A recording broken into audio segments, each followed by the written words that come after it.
उष्ट्रासन। उष्ट्र एक संस्कृत शब्द है जिसका हिंदी में अर्थ होता है ऊंट। इस आसन में आपके शरीर की स्थिति ऊंट के पीठ के उठे हुए हिस्से की तरह हो जाती है। इस आसन को करने के लिए सबसे पहले आप वज्रासन में बैठ जाएं। हाथों को घुटनों पर रखते हुए शरीर को सर से पांव तक सीधा रखें। अब हम धीरे धीरे वज्रासन से अर्ध उष्ट्रासन की ओर बढ़ेंगे। इसके लिए सबसे पहले आप आहिस्ता से घुटनों के बल खड़े हो जाएं। अब अपने दोनों हाथों को कमर पर इस प्रकार रखें कि आपकी उंगलियां जमीन की ओर हों। ध्यान रखें कि आपकी कोहनी एवं कंधे समानांतर हों और आपकी जांघें जमीन से बराबर 90 डिग्री पर हों। अब धीरे धीरे सांस अंदर लेते हुए अपनी रीढ़ के निचले हिस्से की ओर से पीछे की ओर झुकें। सर को इतना झुकाएं कि आपको आपकी गर्दन की मांसपेशियों पर खिंचाव महसूस हो।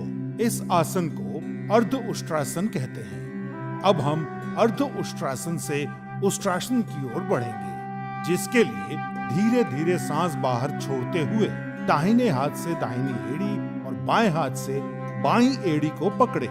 ध्यान रखें कि पीछे झुकते समय गर्दन को झटका ना लगे। सामान्य रूप से सांस लें और छोड़ें।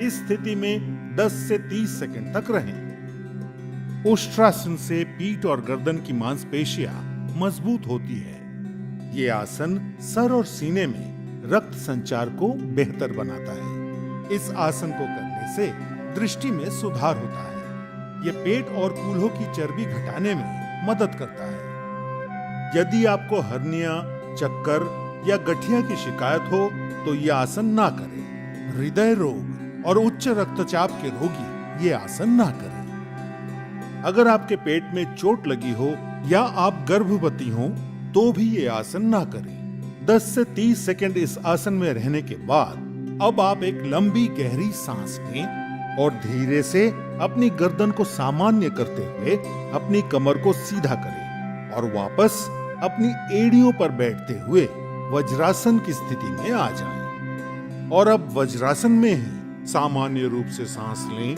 और छोड़ें। उष्ट्रासन को नियमित रूप से करने पर आप कब्ज, जो कि शरीर के कई अन्य रोगों का कारण होता है, उससे हमेशा के लिए छुटकारा पाकर एक स्वस्थ जीवन व्यतीत कर सकते हैं।